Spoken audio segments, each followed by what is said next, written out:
ఈ యొక్క టైటిల్ ఏమంటారంటే, ఎంత పెద్ద అడ్డంకులైనా తొలగించుకో, ఎంత పెద్ద అడ్డంకులైనా తొలగించుకో. చిన్న బిడ్డల దగ్గర నుంచి పెద్దవాళ్ళ వరకు కూడా చాలా చాలా ఇబ్బందులు ఉన్నాయి ఈ రోజులు. అట్లాంటి రోజుల్లో మనం ఉండి ఉన్నాం. దేవుడు తన కృపతో మనల్ని నడిపిస్తూ ఉన్నాడు, గొప్ప చేస్తూ ఉన్నాడు, మనల్ని కాపాడుతూ ఉన్నాడు. దాన్ని బట్టి దేవుడికి మనం ప్రతి క్షణము కృతజ్ఞత అర్పణలు చెల్లిస్తూ ఉండాలి. ఈరోజు కొన్ని మాటలు చెప్తానంటే, స్కూల్లో జాయిన్ చేసినప్పుడు, హాస్టల్లో జాయిన్ చేసినప్పుడు మళ్ళీ బిడ్డని, అరే చాలా జాగ్రత్తగా ఉండు, ఎవరితో తిరగమాక, చెప్పింది జాగ్రత్తగా చదువుకో, టీచర్ చెప్పింది ఫాలో కా, నేను ఏ అయితే నీకు కావాలి అన్ని నీకు సమకూరుస్తాను. ఎండ్ ఆఫ్ ది డే అంటే నువ్వు హాస్టల్ నుంచి బయటకు వచ్చినప్పటికి విజయంతో తిరిగి రావాలి. వాక్యం కూడా సేమ్ అట్లనే ఉంటుంది. నువ్వు నీ జీవిత అడ్డంకులను తొలగించుకోవాలంటే ముందుగా దేవుడు చేసిన హెచ్చరికలను పట్టించుకోవాలి. కొన్ని మాటలు చెప్తాను నీకు నేను ఈరోజు. ఆ మాటలు ఎట్లా ఉంటాయంటే, ఏదైనా నువ్వు మొదలు పెట్టేటప్పుడు, ఏదైనా అడ్డంకులు నువ్వు తీసేసుకోవాలనుకున్నప్పుడు దేవుడు చెప్పిన హెచ్చరికలను ఖచ్చితంగా గుర్తు పెట్టుకోవాలి. అది చదువుకునే వారి దగ్గర నుంచి ముదుసలి వారి వరకు దేవుడికి మహిమ కలుగును గాక. ఈ యొక్క మాటలు ఎక్కడ ఉంటాయంటే, ఇశ్రాయేలు ప్రజలు మోషే కూడా వెళ్ళారు, ఆయన నాయకుడిగా నడిపించబడ్డాడు. వారు వెళ్తే ఎక్కడ వెళ్ళినా మోషేని శంకిస్తూ ఉన్నారు. బాబు నాకు అన్నం లేదు, బాబు నాకు నీళ్లు లేవు, బాబు నాకు నీడ లేదు, బాబు నాకు వేడి లేదు, బాబు నాకు సరైన సౌఖ్యం లేదంటే అన్ని ఆయన ఇచ్చాడు. ఇదిగో మీరు వెళ్తూ ఉన్నప్పుడు నాకు ఎర్ర సముద్రం అడ్డు వచ్చింది, అయితే అది కూడా తొలగించాడు దేవుడు. అది కూడా ఎర్ర సముద్రం 2 పాయలు చేసుకుని వచ్చారు. కనాను దేశం వచ్చినప్పటికీ మోషే వారితో లేడు. మోషే అక్కడ ఆగిపోయినప్పుడు యెహోషువకి ఆ నాయకత్వ బాధ్యతలు దేవుడు అప్పగించాడు. కానీ ఏదైతే బాధ్యతలు నాయకుడు మారాడు, కానీ వాళ్ళ యొక్క ఆలోచనలు మారలే. వాళ్ళ ఆలోచనలు ఇంకా ఎక్కడ ఉన్నాయి? అడిగితే మన్నా ఇవ్వడం, అడిగితే నీళ్ళు ఇవ్వడం, అడిగితే వాళ్ళ ఇబ్బందులు అనుకుంటే అన్ని సమకూర్చే క్రియలు ఎవరు మోషే ద్వారా తీసుకున్నారు. అవే ఆలోచనలు వచ్చాయి. ఈయన మోషే మీద యంగ్ బ్లడ్ మీద ఉంటాడు. ఈయన చెప్పిన ప్రతి మాట వారి వినాలని ఉంటుంది. ఈ లోపల వాళ్ళకి యోర్దాను వస్తుంది. ఆ యోర్దాను నదిని దగ్గరికి వెళ్ళే టైంకి 3 రోజుల యోర్దాను పక్కన నివాసం ఉంటారు. అక్కడ నుంచి యోర్దాను దాటే వరకు నేను మీకు వాక్యం చెప్పబోతున్నాను. దేవుడికి మహిమ కలుగును గాక. దానిలో యెహోషువ వారి ప్రజలకు ఏం చెప్పాడు, ఆ ప్రజలకు చెప్పిన మాటలు ఈ రోజు ఉపవాస ప్రార్థన అన్నిటిలోనూ సేవకులు నీకు చెప్పబోతూ ఉన్నారు. అందరూ ఆ మాటలు నీకు ఖచ్చితమైన విధానాలతో, ఖచ్చితమైన మాటలు నీ హృదయానికి హత్తుకునేలా వారు చెప్పబోతూ ఉన్నారు. ముందుగా ఈ 3వ యెహోషువ గ్రంథము, ఈ 3వ అధ్యాయము 17 వచనాలు ఉంటాయి. ఈ 17 వచనాలు కరెక్ట్ గా మనము మనస్సు పెట్టి ధ్యానిస్తే దేవుడు నీతో స్పష్టంగా మాట్లాడతాడు. అంటాడు ఆయన, యెహోషువ వేకువను లేచినప్పుడు అతడును ఇశ్రాయేలులందరూ షిత్తీము నుండి బయలుదేరి యోర్దానుకు వచ్చి దాని దాటకమునకు అక్కడ నిలిచిరి. ఆగండి. యోర్దాను ఇబ్బంది తెలుసు, వాళ్ళకి యోర్దాను అడ్డుపడని తెలుసు, యోర్దాను దాటలేదని తెలుసు. నీకు అంతే. చదువు అనేది అడ్డుపడ్డా, కుటుంబంలో అప్పులనే అడ్డుపడ్డా, లేకపోతే నువ్వు బాప్తిసం తీసుకోవడానికి చాలా అడ్డుబండ్లు ఉంటాయి నీకు. ఓళ్ళు మన చెల్లి అంటుంది, చిన్నదిలో బాప్తిసం ఉంది కదా నాకు, మరి ఎప్పుడు తీసుకుంటావు? అన్నీ అయిపోయాక నీకు కూడా ఎవరైనా ఏదైనా ఇవ్వాలంటే మొత్తం ప్రోటీన్స్ అన్ని తీసుకునిస్తే తీసుకుంటావా నువ్వు? యాపిల్ అమ్ముతాడు నీకు, ఆ యాపిల్ రసం అంతా తీసుకుని గుజ్జిస్తే ఏం ఉపయోగం నీకు? యోర్దాను దాటడానికి ముందుగా వాళ్ళు అక్కడ ఉన్నారట. అక్కడ ఉన్నప్పుడు యెహోషువకు దేవుడు కొన్ని మాటలు చెప్పాడు. ఆ మాటలు ఎట్లా ఉంటాయంటే చూడండి, 2వ వచనం అంటాడు, 3 దినములు అయిన తర్వాత నాయకులు పాలెంలో తిరుగుచు జనులకు ఇలాగో ఆజ్ఞాపించది. 3వ వచనం చూడండి, చాలా ఇంపార్టెంట్. ఏదైతే మనం నొక్కు పట్టుకుని మాట్లాడుతున్నామో అదే మనకు కావాలి. చూడండి, 3వ మాట అంటున్నాడైనా, మీరు మీ దేవుడైన యెహోవా నిబంధన మందసమును యాజకులైన లేవీయులు మోసుకుని పోటకు చూసినప్పుడు మీరున్న స్థలంలో నుండి బయలుదేరి దాని వెంబడి వెళ్ళుడు. హెచ్చరిక కలిగిన మాటలు చెబుతూ ఉన్నాడు. బాబో, ఎంత పడితే అంత వెళ్ళిపోకండి.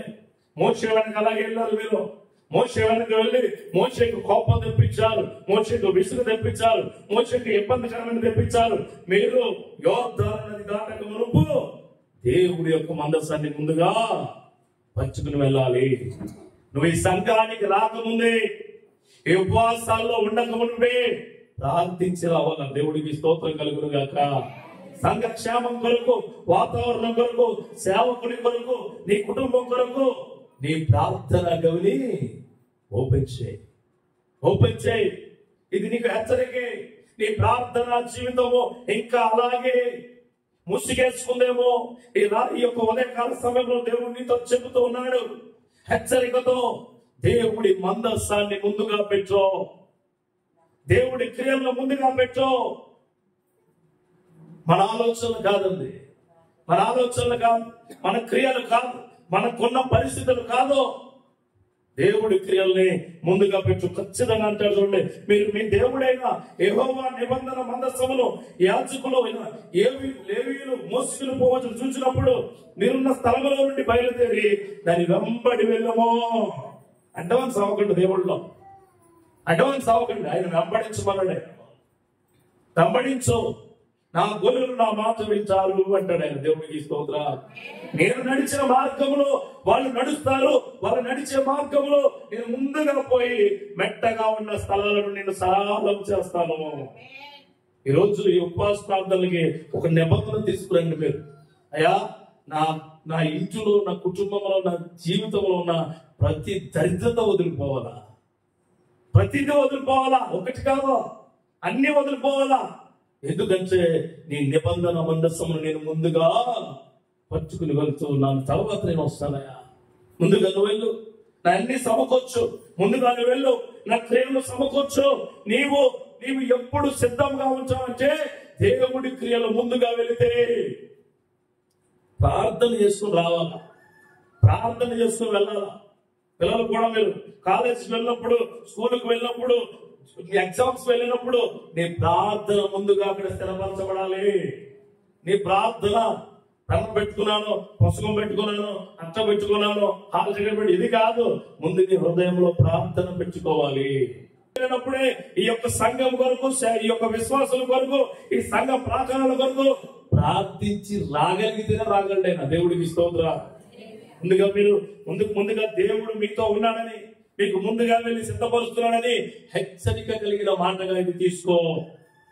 ఏం చేసినా దేవుడు ఉండాలి. ముందు దేవుడు ఉండాలా. డబ్బులు ఉంచేది, నీకు ధనం ఉంచేది, లేకపోతే నీకు మంది ఉంచేది, నీకు పెద్ద సైన్యం ఉంటేనే మనం ఏమీ చేయలేము. దేవుడు ఉండాలా. దేవుడికి స్తోత్రం కలుగును గాక. ముందు దేవుడు ఉండాలా. ఆ దేవుడి క్రియలను నువ్వు నెరవేరుస్తావని, నెరవేర్చగలిగే ఆలోచన దేవుడు నీకు ఇస్తాడని నువ్వు ఖచ్చితంగా నమ్మాల్సిందే. మనము అనుకున్న స్థలానికి, మనం అనుకున్న విధంగా చేయగలిగిన దేవుడు మన దేవుడు. ముందు నువ్వు అనుకున్న పెంచుతా అక్కడ ముందు అనుకో, దేవా నాకంటే ముందుగా నువ్వు వెళ్ళు, నాకంటే ముందుగా నువ్వు వెళ్తే నా దారులన్నీ సరళం చేయబడి ఉంటాయి, నా దారులన్నీ వేయబడి ఉంటాయి.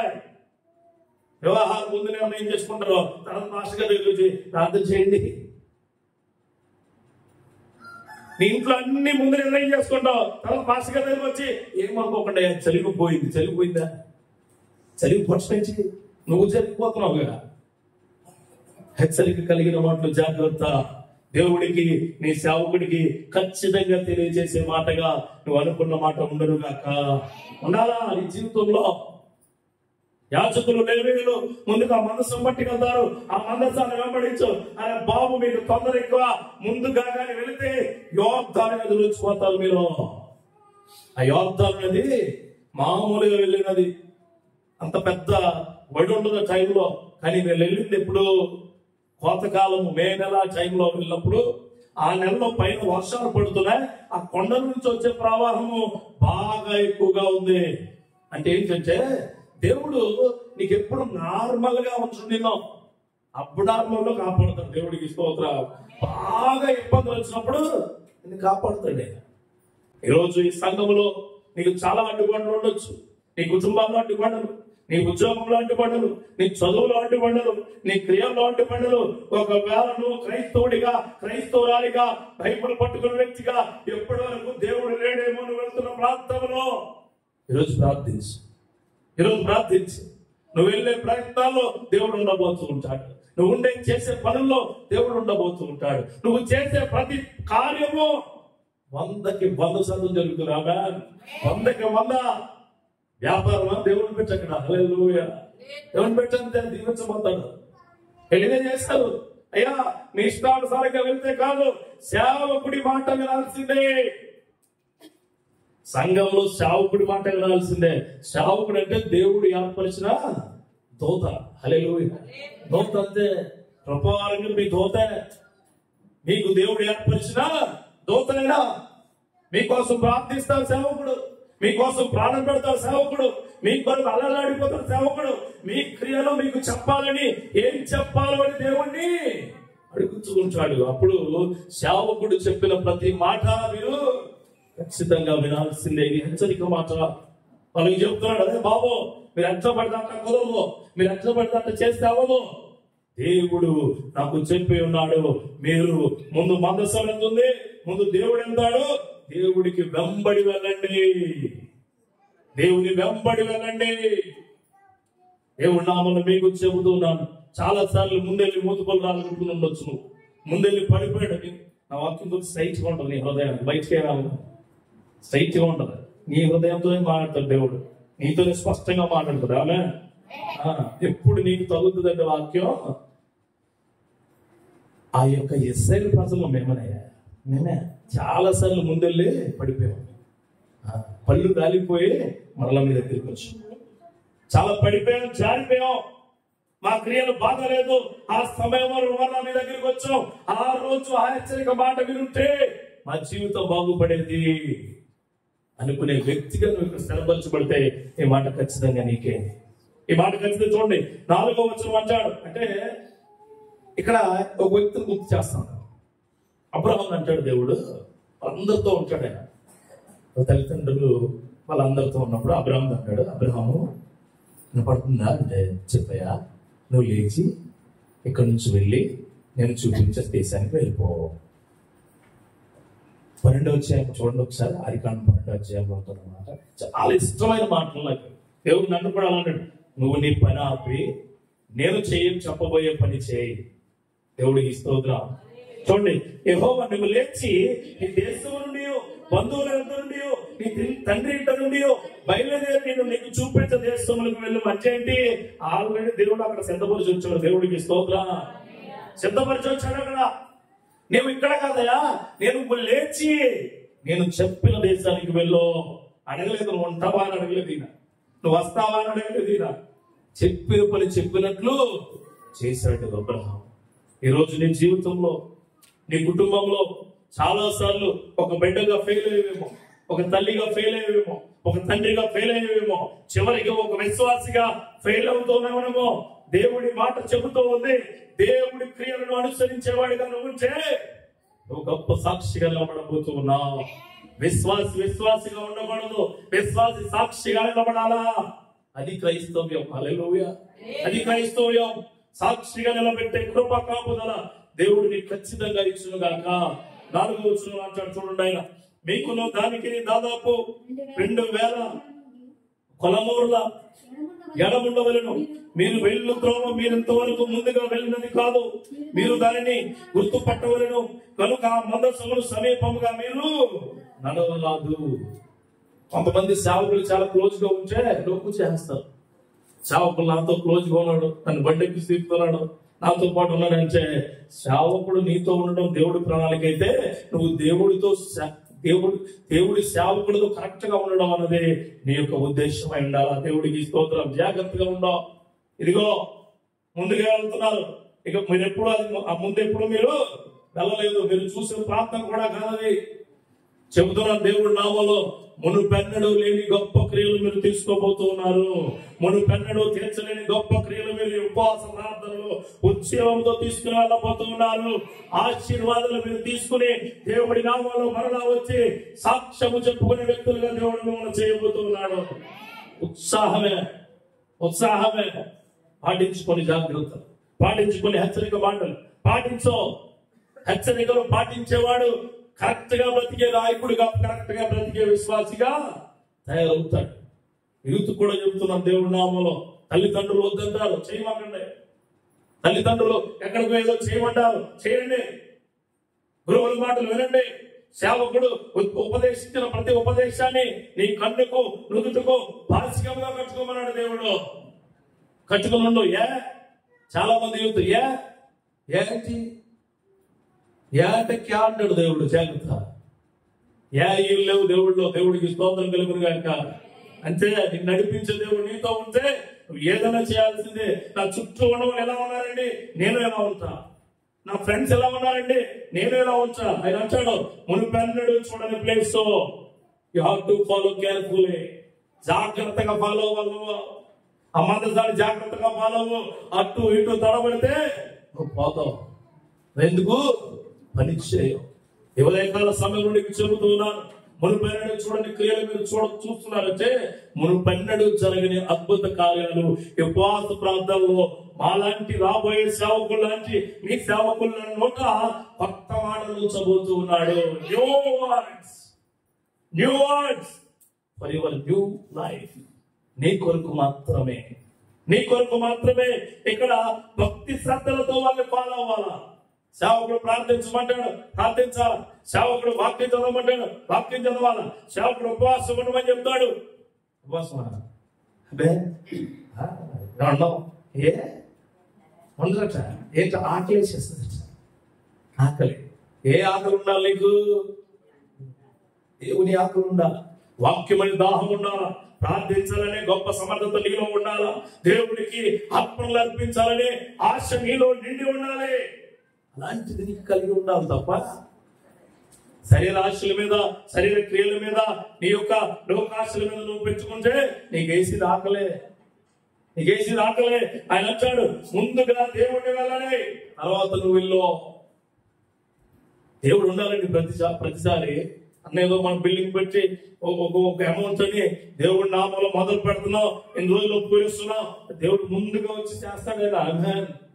ఆ నిబంధన నువ్వు తీసుకోవాలా, ఆ నిబంధన నువ్వు పట్టుకోవాలా, ఆ నిబంధనలో నువ్వు గొప్పగా మమేకమై నడవాలి. యేసుక్రీస్తు నామములో చెబుతున్నాను, క్రైస్తవులు సాధించలేని లోకంలో ఏమీ లేవో. ఒక విశ్వాసి సాధించలేని లోకంలో ఏది లేదు అనుకోని జీవితంలో దేవుడు చేయబోతూ ఉన్నాడు. దేవుడిని పెట్టు ముందు, దేవుడి క్రియలు పెట్టు. దేవుడిని పెట్టు, దేవుడి క్రియలు పెట్టు. బైబిల్ మాత్రం తలదిందుగా పెట్టుకుంటాం. ఎక్కడ బైబిల్ తలదిందుగా ఎందుకు పెట్టుకుంటాం? దెయ్యాలు రావచ్చా? దెయ్యాల దగ్గర దెయ్యాలు ఎందుకు వస్తాయి? దేవుడి వాక్యం అంటే ఏంటి? ఏమంటాడంటే జీవాహారము నేనే, నీకు నేనే ఇస్తున్నాను అంటాడు. నువ్వు వాక్యాన్ని ఎక్కడ పెడతావు?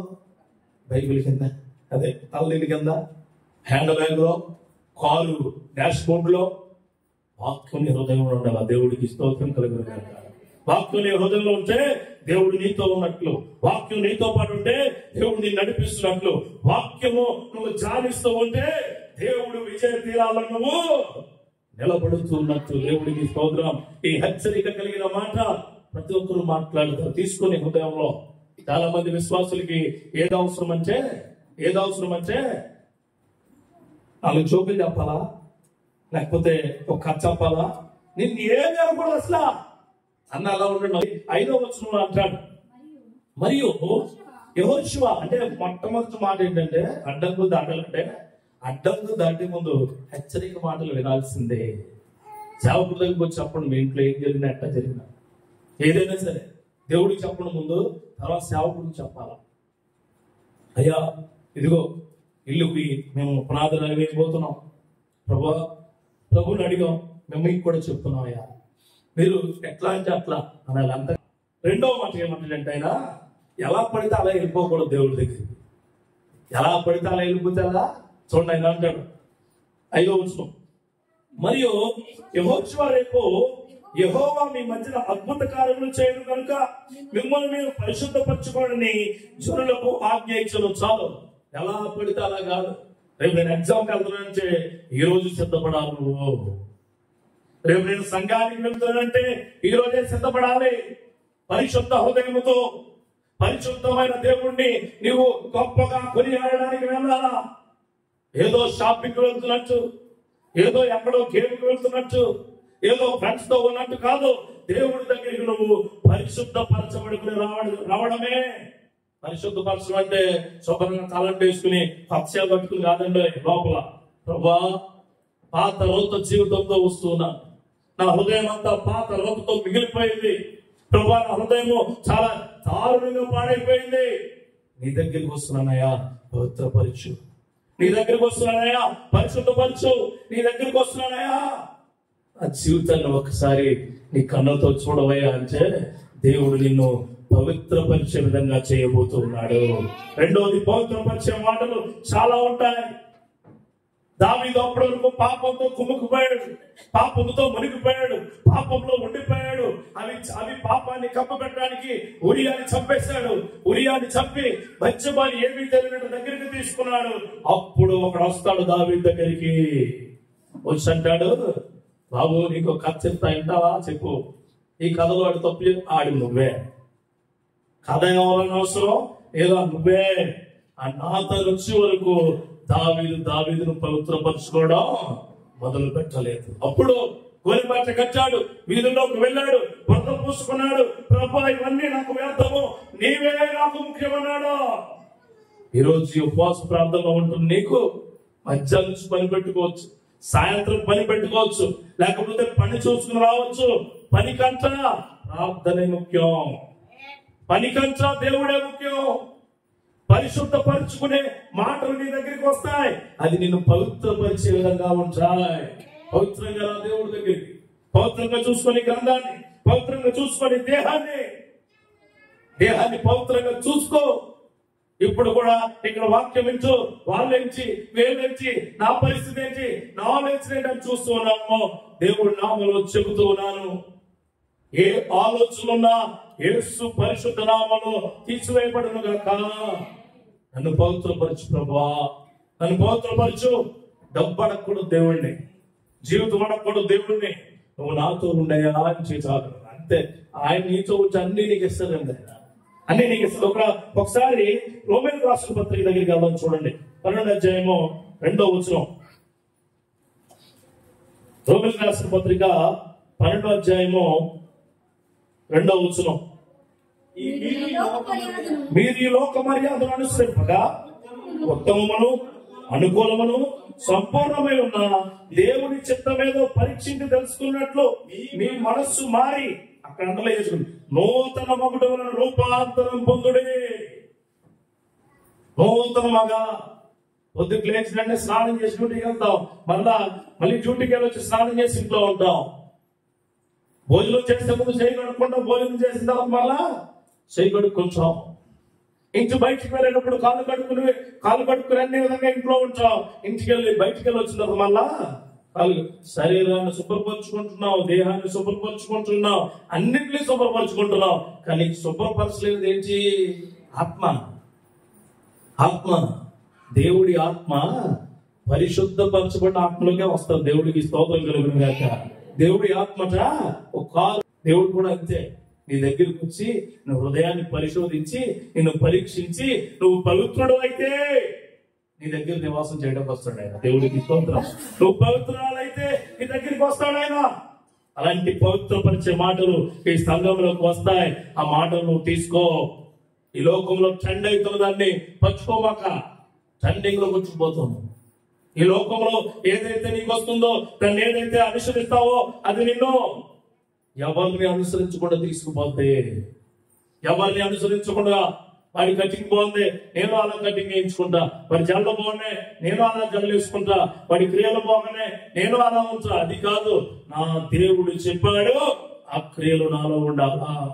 చెప్పాడు ఆయన, పొరుగు వారిని ప్రేమించమని, చెప్పాడు ఆయన తల్లిదండ్రులు సన్మానించమని, చెప్పాడు ఆయన సంఘంలో టైంకి వచ్చి సమయాన్ని సద్వినియోగం చేసుకోమని, చెప్పాడు ఆయన నేను తప్ప నీకు వేరే దేవుడు ఉండకూడదు అని.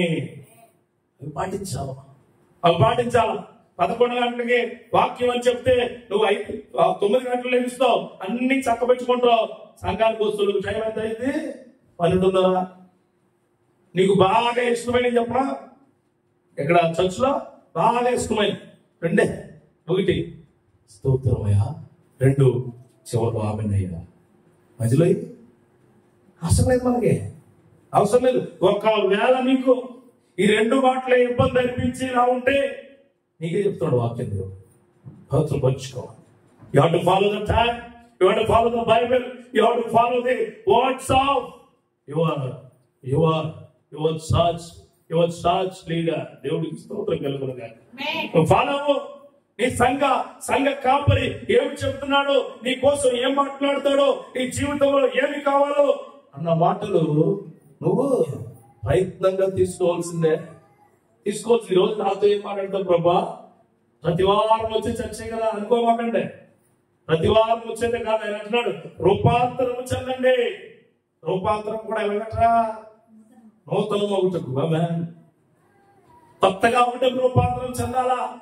తమ్ముళ్ళు చెల్లెళ్ళు మీకు చెప్తూ ఉన్నాను, పాపం ఎవరి మొదలైతే చెప్తాను. 3 ఉంటాయి స్టేజ్లు పాపానికి.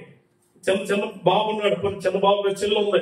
ఆ చెల్లి ఎలా నడుచుకుంటూ వెళ్తున్నాను, చెయ్యి పెట్టింది, తొక్కుంటూ వెళ్ళిపోయాను. పొరపాటు అయ్యి సారీ అమ్మా, సారీ. మళ్ళా చెయ్యి పెట్టింది, ఈసారి చూసి తొక్కేసాను. తప్పు అయిపోయిందమ్మా, ఏమవుతుంది తప్పు. ఈసారి మళ్ళీ పెట్టింది, బాబు 2 కాదు 4 సార్లు తొక్కేసాను. అది పాపం. నీకు తెలియకుండా చేస్తే పొరపాటు. దేవుడికి క్షమించబోతాడు, ఖచ్చితంగా క్షమిస్తాడు.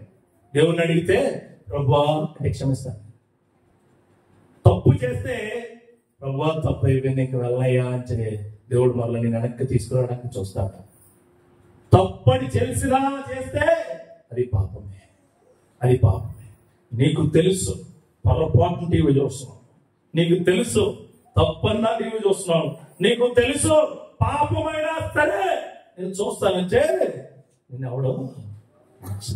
నీ కన్నీరు అనేక కోట్ల కన్నీటి చుక్కలు ఆయన పాదాలను కడపాల్సిందే. దేవుడు నామని ఉదయకాలంలో నీకు చెప్తూ ఉన్నాను, పొరపాటు దగ్గర ఆపేయండి, తప్పు దగ్గర ఆపేయండి. పాపం వల్ల వచ్చు జీతము ఖచ్చితంగా మరణమే. మన మరణం ఎలా ఉండాలంటే ఆయన కుడి పార్శ్వనాశుడే మరణమై ఉండాలా. మన మరణం ఎలా ఉండాలంటే ఆయన కడుగులో నడిచే మరణమై ఉండాలా. మన మరణం ఎలా ఉండాలంటే అగ్ని ఆరదు పురుగు చావదు అనే తలుపులు వెంబడి వెళ్ళకుండా ఆయన యొక్క తలుపుల్లో ఉండే ఉండాలా. అడుగు దేవుణ్ణి, పవిత్రపరచు, పరిశుద్ధపరచు. ప్రభు నీ మాట చేత నన్ను నిలబెట్టు, నన్ను కట్టబడు. ఇబ్బంది అయినా పర్లేదయా, నేను నీతో పాటు ఉంటాను ప్రభా. కష్టమైనా పర్లేదయా, నీ పవిత్రపరిచే మాటలు నన్ను పరిశుద్ధపరచాయంటే వినడానికి సిద్ధంగా ఉన్నాను ప్రభు అని ఆయన వైపు చూస్తే ఆ మాటలే నీతో మాట్లాడతారు ఈ పోస్ట్ దినాలు. దేవుడికి స్తోత్రం. 2వది పవిత్రపరిచే మాట నేను నిలబెట్టును గాక. చూడండి 2వ కొరింథీయులు ఒకసారి మళ్ళీ వెనక్కి వెళ్ళిపోదాం. 2వ కొరింథీయుల నుంచి ఒక మాట తెద్దాం. ఒక్కొక్కసారి బయటికి వెళ్ళి వద్దాం అంతే. బయటికి ఎందుకు వెళ్ళి వద్దాం అంటే వాక్యం నాకు అర్థమవుతుంది, మీరు చదువుతున్నారని దేవుడికి స్తోత్రం కలుగుతుంది. చదవండి 2వ కొరింథీయులకు రాసిన పత్రిక 7వ అధ్యాయం 1వ వచనం. ప్రియులారా మనకి ఈ వాగ్దానంలో ఉన్నవి కనుక దేవుని భయముతో పరిశుద్ధతను సంపూర్తి చేసుకొనుచు శరీరమును ఆత్మకును కలిగిన సమస్త కల్మషము నుండి మనం పవిత్రులుగా చేసుకుందాము. 2గా 1 శరీరము, 2 ఆత్మ. మనిషికి అండి నేను ఇప్పుడు చెప్తున్నాను కదా ఈ మాటలో 3 రకాలుగా వినపడతాయి. 3 రకాలు. 1 చెవులు, 2 హృదయం, 3 మైండ్. చెవులు వరకు వినపడేది చెప్పలే పర్లేదు, నాకేం కాదు అంతే. ఇవి వినపడ్డాయా? దేవుడికి స్తోత్రం అని అంటే వెంటనే చెప్పి స్తోత్రం అంటాడు. వినపడదు కదా. వీడు ఆమె అంటాడు. అరే 2వ పాయింట్ అంటారా, 4, 5 ఉంటాయంటారా? 5 చివరికి వినపడ్డాడు. హృదయం వరకు వెళ్తుంది మాట. నేనే ఆ పాపం నేనే చేస్తాను, ఆ క్రియ నేనే చేస్తాను. అయ్యి బాబోయ్, ఇంత దారుణంగా ఉంటుందా? పాపం చేస్తే ఎలా ఉంటుందా? రోజు ఎంత అపవిత్రమైన పనులు చేస్తున్నానా? రోజు అపరిశుద్ధంగా ఉన్నాను నేను. దేవుడు నా దగ్గరికి రాడా? దేవుడు పరిశుద్ధంగా ఉండేనా వస్తాడా అనేవాడు. వీడు కూడా పని కదా, మూడోవాడు ఉంటాడు. రేపటి నుంచి కాదు, ఈ రోజు నుంచి నేను మారాలా. దేవుడికి స్తోత్రం కలుగుతుంది. ఈ క్షణం నుంచే దేవుడు నా జ్ఞానాన్ని నడిపిస్తున్నాడు. ఆ పాత రోత చెత్తను వదిలిపెట్టాలా. జ్ఞానము నీ నెర్వ్స్ వరకు, మైండ్ వరకు వెళ్ళే వాక్యం నీకు వచ్చును గాక. చెవుల వరకు వెళ్ళే వాక్యము నేను ఉత్తేజింపు చేస్తుందేమో. హృదయం వరకు వెళ్ళే వాక్యము నిన్ను ఉజ్జీవింప చేస్తుందేమో. మైండ్ వరకు వెళ్ళే వాక్యము దేవుడి వెంట నేను నడిపిస్తుంది. దేవుడి వెంట నడిపించే వాక్యము కలిగిన క్రియలు ఈ ఉపవాస దినాల్లో దేవుడు నీకు దయచేయను గాక. మూడో మాట చూద్దాం. అలా యెహోషువ గ్రంథానికి వెళ్ళిపోదాం. మనకి వెళ్ళిపోండి. బయటికి ఎక్కడికి అవుతాడు దేవుడు అంటే ఒక వచనంతో కొన్ని వేల మాటలు మాట్లాడతాడు, కొన్ని లక్షల మాటలు. మనం ఏసారి చదువుకుంటూ యెహోషువ గ్రంథం ఆ మాటలు మళ్ళీ కొత్తగా ఉంటాయి. మళ్ళా అన్న చెప్పారనుకోండి ఇంకా కొత్తగా ఉంటాయి. మరలా నువ్వు చదువుకుంటే ఇంకా కొత్తగా ఉంటాయి అన్నట్టు అంటాడు. అదే నూతనము ఒకటి రూపాంతరము చెందండి. అందుకే నేను సంవత్సరానికి ఒక బైబిల్ పెట్టుకుంటాను, అండర్లైన్ అయితే మళ్ళీ తీసుకుంటాను. ఇంటికి వెళ్ళి ఇది ఉందనుకో, అబ్బాయి ఎక్కడో చెప్పేసి ఇంకో బైబిల్ తీసి చదువుకుంటాను. మళ్ళీ ఇంకో బైబిల్ అంటే ఈ బైబిలే. అలా మీరు అనుకోవచ్చు ఇంకో బైబిల్ చదువుతున్నాను. బైబిల్ అన్నీ ఒకటే, కానీ కొత్తగా అర్థం కావాలా. ప్రభు కొత్తగా మాట్లాడు నాతో, కొత్తగా నేను రాసుకోవాలా, కొత్తగా మాట్లాడాలా, కొత్తగా నువ్వు జనులతో మాట్లాడే కృప నాకు దయచేయి. ఎదురు చూడో, పడిపోయేవని, ఓడిపోయేవని, ఎగజారిపోయేవని, నీ దగ్గర నుంచి కోల్పోయేవని నువ్వెప్పుడు వెనకడుగు వేయమాక. పవిత్రపరిచే మాట నా దేవుడి మాట, పవిత్రపరిచే క్రియ నా దేవుడి క్రియ, పవిత్రపరిచే క్రియల్లో నేను ఉండాలి ప్రభువా అని ఎదురు చూడు. యూత్కు చెబుతున్నాను. ఎందుకు చెప్పానంటే ఇదే స్తోత్రం. హెచ్చరించే మాట చెప్పాడు, పవిత్రపరిచే మాట చెప్పాడు, ప్రోత్సాహపరిచే మాట చెప్తాడు. చూడండి యెహోషువ, చూడండి ఒకసారి యెహోషువ గ్రంథంకి వెళ్దాం. 7వ వచనం.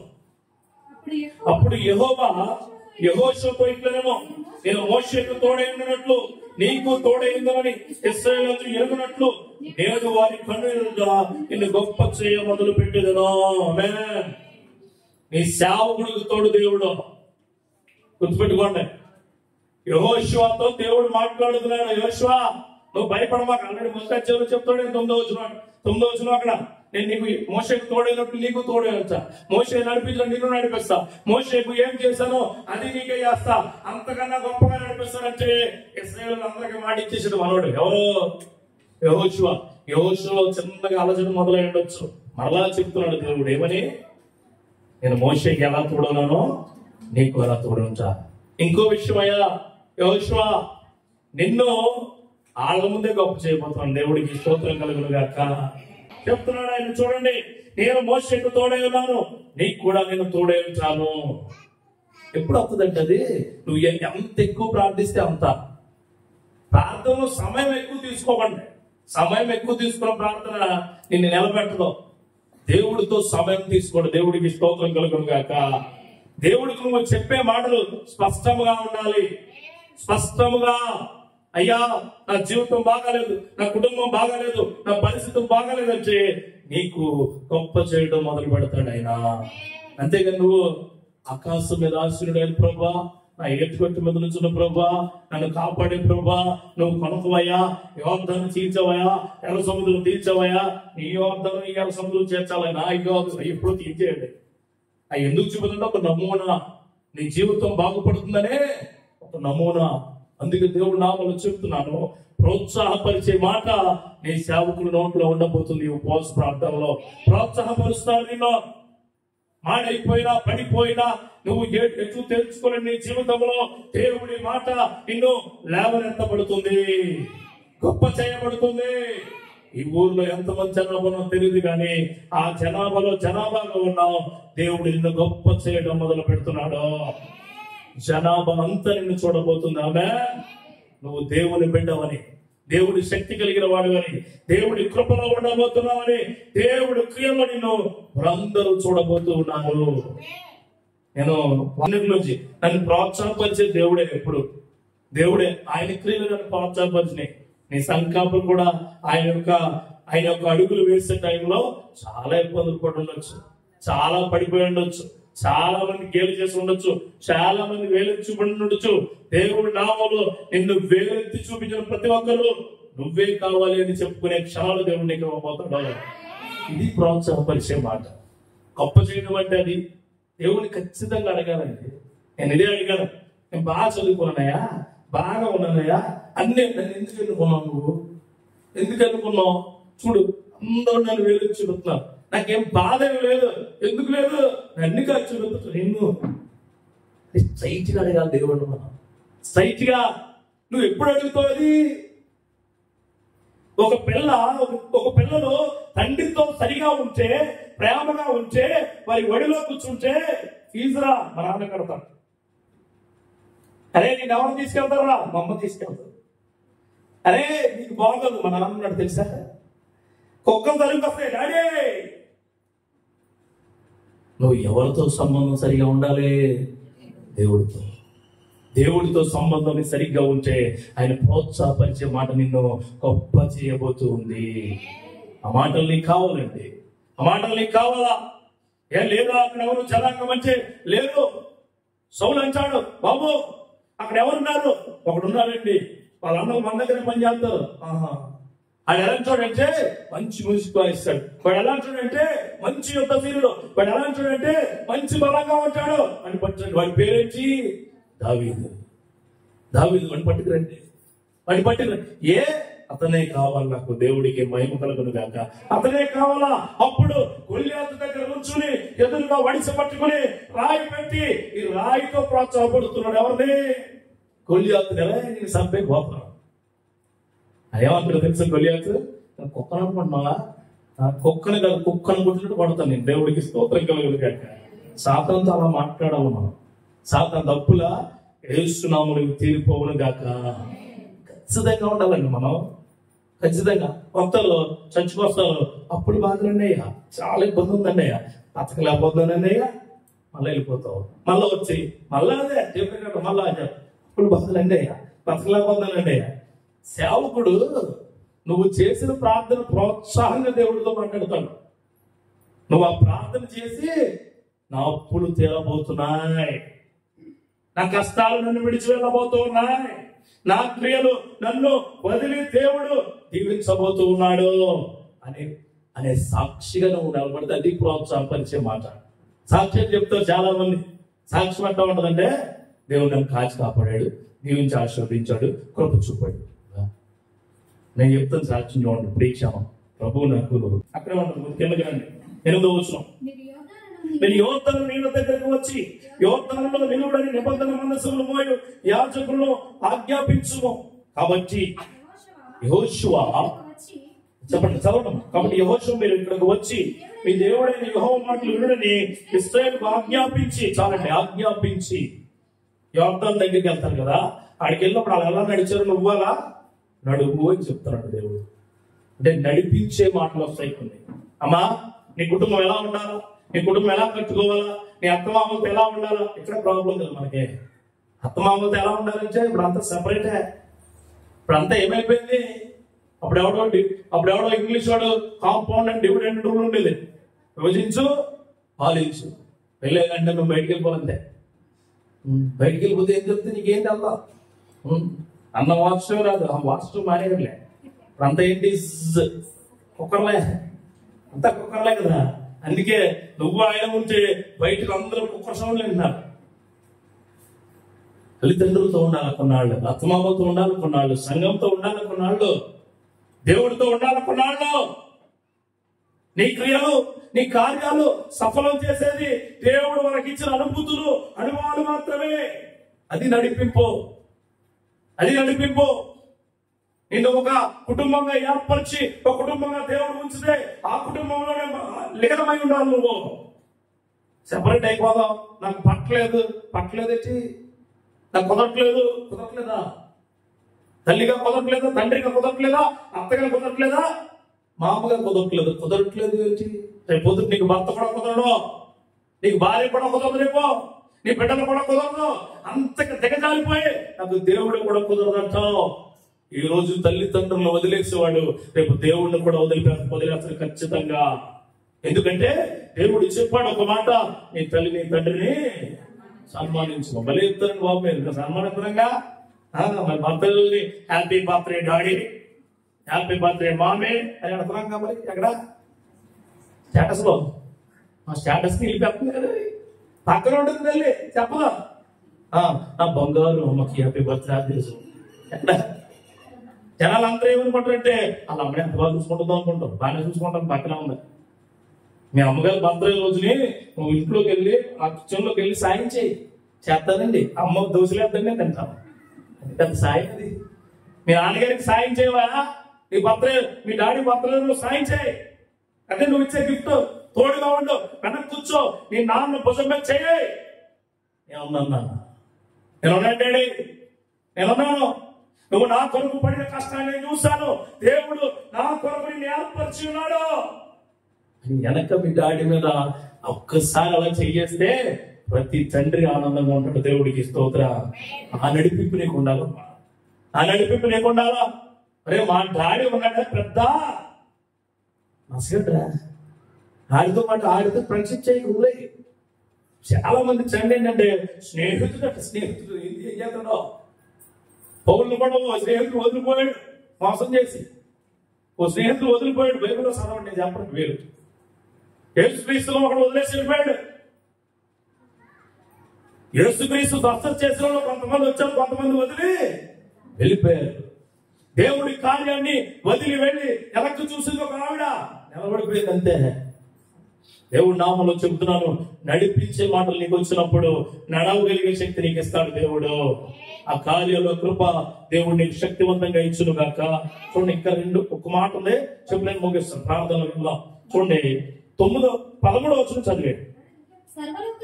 సర్వలోకనాథుడగు యెహోవా నిబంధన మందసమును పోయి యాజకులు అరకాలు యోర్దాను నీళ్లు ముట్టగానే, యోర్దాను నీళ్లు అనగా ఎగువ నుండి పారు నీళ్లు ఆపబడి ఏకరాశిగా నిలబడిను. వాగ్దానం ఇచ్చే మాట దేవుడు ఇచ్చాడు. యోర్దాను ఆగిపోబోతుంది, యోర్దాను నిలబడబోతుంది. నీకు వాగ్దానం అంటే చాలా రాబోతుంది. ఆయనకి నీకు తేడాదే, సేవకుడికి నీకు తేడా ఏంటని అడుగుతారు చాలా మంది. అదే సేవకుడు దేవుడి మాట చొప్పున నమ్ముతారు, విశ్వాసి దేవుడు చేసిన దాన్ని బట్టి నమ్ముతారు. చాలా తేడా. ఇదిగో నీ కళ్ళు వస్తున్నాయి, నువ్వు నమ్ముతున్నావా? నమ్ముతున్నానయ్యా, అయితే వచ్చినాయి, నీకు వందనాలయ్యా. సేనాదేవుల సమూహాలు వెళ్ళిపోతే అయ్యా వెళ్ళిపోయింది. నమ్మాలి ఆయన అంటాడు. అందుకే మాట చొప్పున నమ్మిన వాడికి గొప్ప కృపాక్షేమం ఇచ్చును గాక. మాట చొప్పున నమ్మే కృప నీకు ఇస్తాడు దేవుడు. యోర్దానులోకి దిగగానే ఆ నీళ్ళన్నీ ఏకరాశిగా నిలబడి లిక్విడ్ సాలిడ్ అయిపోయిందంట. The liquid will be act as a solid. ఆ లిక్విడ్ సాలిడ్ గా ఉండిపోయింది. చూడండి, ఇప్పుడు ఇది ఐస్ అవ్వాలంటే ఏం కలిగి ఉండాలా? సెంటిగ్రేడ్ తగ్గాల. 28 -డిగ్రీలోకి వెళ్తే ఐస్ అవుతుంది. నాకు తెలిసి ఆ వాటర్ కైనా ఐస్ క్యాపబిలిటీ ఇచ్చాడు దేవుడికి స్తోత్రం కలుగును గాక. లోతుకెళ్ళి చూస్తే ఆ వాటర్ ని -డిగ్రీలోకి దేవుడు తీసుకెళ్లిపోయాడు. అందుకే ఏకరాశిగా నిలబడిపోయినాయి. జనులు ఎదుకో ఎదుటను దాటగా యెహోవా నిబంధన మందసము యాజకులు యోర్దాను మధ్యలో 6 నెలలను శ్రమగా నిలిచింది.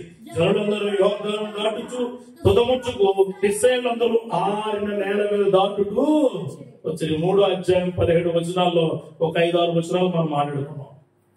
ఈ 5వ వచనంలో దేవుడు ఏం చూపించాడు మనకి? విజయము కలిగిన మాట. విజయము కలిగిన మాట. నీకు 4 మాటలు 5 మాటలు ఎన్ని మాట్లాడుతున్నాయో నాకు తెలియదు. మొదటి మాట హెచ్చరిక మాట. దేవుడు సేవకుల నోటి నుంచి ఎలా ఉండాలి అలా ఉండాలని ఒకసారి దేవుడే నీతో స్పష్టంగా చెప్తాడు. ఈ విధంగా బ్రతకాలి అని ఆ క్రియలు దేవుడు నీలో నిలుపును గాక. రెండవది, దేవుడు నిన్ను గొప్ప చేయాలి, నడిపించాలి అని చెప్పి ఆయన ఉద్దేశాలతో నిన్ను కొన్ని మాటలు నడిపిస్తాడు. ఆ ఉద్దేశపూరితమైన మాటలు దేవుడు నిన్ను స్థిరపరచును గాక. నిన్ను దేవుడు నీ జీవితంలో నిన్ను గొప్ప చేస్తాను అన్న మాట నిన్ను ప్రోత్సాహపరిచే మాటగా ఇచ్చును గాక. దేవుడు నీతో చెబుతాడు ఇది జరుగుతుంది అని. అది జరిగే వాగ్దాన మాట నువ్వు తీసుకుందువు గాక. దేవుడు నీతో చెబుతాడు, నీ విజయం నువ్వు చూడబోతున్నావు, ఇది విజయమైన మాట అని చెబుతాడు. ఆ విజయమైన మాట నీ ప్రతి అడ్డుగడంలో తొలగించబోతూ ఉంది. నా సహోదరి సోదరుడా, ఈ యొక్క ఉదయకాల సమయంలో దేవుడు నీతో స్పష్టంగా సూటిగా మాట్లాడాడు. ప్రతి అడ్డంకును దేవుడు తీసివేయబోతున్నాడయ్యా. ఈ యొక్క మొట్టమొదటి ఉపన్యాసంలోనే, మొట్టమొదటి మీ యొక్క అద్భుతమైన మాటలోనే నాతో మాట్లాడాడు. స్థిరమైన మనసు దయచేయండి, పరిశుద్ధపరచబడిన మనసు దయచేయండి ప్రభువా, మీ మార్గాలు ఏర్పరిచే మనసు నాకు దయచేయండి. కుటుంబాలుగా మిమ్మల్ని కూర్చుని దేవుడిని ఆరాధించే కృపను మాకు దయచేయండి అని అడిగే వ్యక్తిగా ఉంటే మీరు నాతో కలిసి ప్రార్థించండి.